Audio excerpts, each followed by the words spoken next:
আসসালামু আলাইকুম ভিউয়ার, সবাই কেমন আছেন? আশা করি যে যেখানে আছেন সুস্থ আছেন, ভালো আছেন এবং নিরাপদে আছেন। আজকে আমি মজার আরও একটি রেসিপি নিয়ে আসছি। খুবই সাধারণ রেসিপি, কিন্তু খেতে কিন্তু অসাধারণ এবং হেলদি একটা রেসিপি। আশা করি আপনাদের ভালো লাগবে ভিডিওর শুরুতে একটা লাইক দিয়ে ভিডিওটা কন্টিনিউ করবেন। আর নতুন হয়ে থাকলে আমার চ্যানেলটা অবশ্যই সাবস্ক্রাইব করবেন। পাশে থাকা বেল আইকনটা অলে ক্লিক করে রাখবেন এরকম আরও রেসিপি পাওয়ার জন্য। আমি খুব সহজভাবে আপনাদেরকে রেসিপিগুলো দেখানোর চেষ্টা করি। তো এখানে আমি দেখতে পাচ্ছেন বেশ কয়েকটা লাউ পাতা নিয়েছি, একদম সতেজ এবং আমার নিজের গাছের এই লাউ পাতাগুলো। এই লাউ পাতাগুলো দিয়ে আজকে আমি রেসিপিটা করে দেখাবো। আশা করি আপনাদের কাছে ভালো লাগবে। তো এই লাউ পাতাগুলো আমি খুব পরিষ্কার করে শিরগুলো ফেলে নিয়েছি, ধুয়ে নিয়েছি, পানি জড়িয়ে নিয়েছি। এখন এগুলোকে আমি এইভাবে ধরে ছুরি দিয়ে কেটে নিব।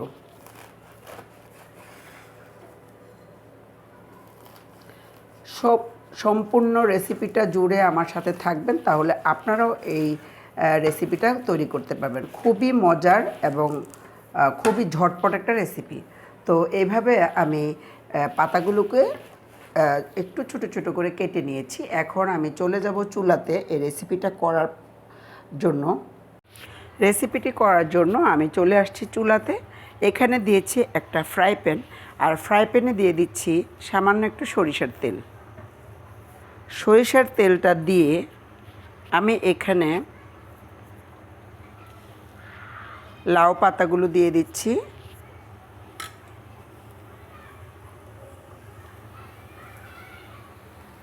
লাউ পাতাগুলোর এক সাইড থেকে দিয়ে দিচ্ছি 4 কোয়া বড় বড় রসুন, আর এখানে আমি কাঁচামরিচটাও দিয়ে দিচ্ছি। একটু মাথাটা কেটে দিয়েছি যেন ফুটে না যায়। কাঁচামরিচটা আমি একটু মাঝখান থেকে কেটে দিচ্ছি, এটা যখন আমি এই রেসিপিটা করব তখন একটু সুবিধা হবে। তো এভাবে কেটে কেটে আমি দিয়ে দিচ্ছি এক সাইড থেকে। মরিচটা আপনারা আপনাদের ইচ্ছা মতো দিতে পারেন, ঝালটা যেরকম খাবেন সেরকম। আমার এই মরিচগুলো কিন্তু খুব বেশি একটা ঝাল না, সেই জন্য আমি একটু বেশি করে দিচ্ছি। তো এগুলো দিয়ে এক সাইড থেকে আমি একটু লবণ দিয়ে ছিটা দিয়ে শাকের উপর থেকে একটু লবণ দিয়ে দিচ্ছি, দিয়ে আমি ঢেকে দিচ্ছি। ঢেকে খুব অল্প আছে এটাকে সুন্দর করে কালারটা ঠিক রেখে আমি একটু সেদ্ধ করে ভাজা ভাজা করে নেব।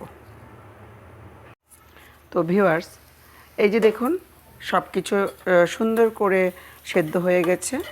এখন আমি একটু নেড়ে চেড়ে একটু ভেজে নামিয়ে নেব। আর প্রথমে আমি নামিয়ে নিচ্ছি এখানে রাখা পেঁয়াজ, রসুন আর কাঁচামরিচগুলো।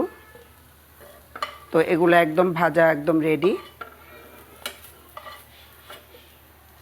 তো এখন আমি এক সাইড থেকে দিয়ে দিচ্ছি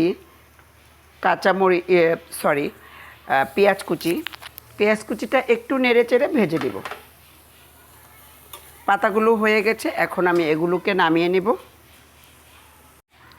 পাতাগুলোকে উঠিয়ে নিয়েছি। এখন একটু সরিষার তেল দিয়ে আমি সুন্দর করে পেঁয়াজটাকে একটু হালকা একটু ভেজে নেব।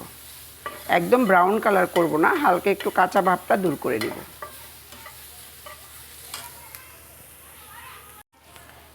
পেঁয়াজটা ভাজা হয়ে গেছে, এটাকেও এখন আমি নামিয়ে নিচ্ছি।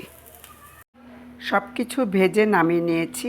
এখন আমি রেসিপিটা তৈরি করে নেব। তো এখানে পাটায় আমি নিয়েছি সব কিছু একসাথে। এখন আমি লবণটা দিয়ে বেটে নিব। লবণটা আপনারা খেয়াল করে দিবেন, সেদ্ধ করার সময় কিন্তু আমি লবণ দিয়েছি। বাটা হয়ে গেছে, এখন আমি এখানে সরিষার তেল দিয়ে মেখে নিব। মেখে পরিবেশন পাত্রে নিয়ে আপনাদেরকে দেখাচ্ছি কেমন হয়েছে এই রেসিপিটা। তো ভিউয়ার্স, তৈরি করে দেখিয়ে দিলাম খুবই সাধারণভাবে, সাধারণ কিছু উপকরণ দিয়ে আজকের এই লাউ পাতার ভর্তা বা মজার রেসিপিটা আপনারা ইচ্ছা করলে এটাকে একটু পরিবর্তন আনতে পারেন, ধনেপাতা দিতে পারেন, শুকনা মরিচ দিয়ে করতে পারেন, যেভাবে ইচ্ছা করতে পারেন। আমি এভাবে করি, আমি আপনাদেরকে এভাবে দেখালাম। আমার কাছে মনে হয় লাউ পাতার সাথে ধনেপাতা দিলে লাউ পাতার যে ফ্লেভারটা সেটা থাকে না। তো আশা করি আপনাদের কাছে ভালো লেগেছে। ভালো লেগে থাকলে, নতুন হয়ে থাকলে চ্যানেলটা অবশ্যই সাবস্ক্রাইব করে পাশে থাকা বেল আইকনটা অলে ক্লিক করবেন। আজকে এ পর্যন্তই। সবাই ভালো থাকবেন, সুস্থ থাকবেন, নিরাপদে থাকবেন। আল্লাহ হাফেজ সবাইকে। আসসালামু আলাইকুম।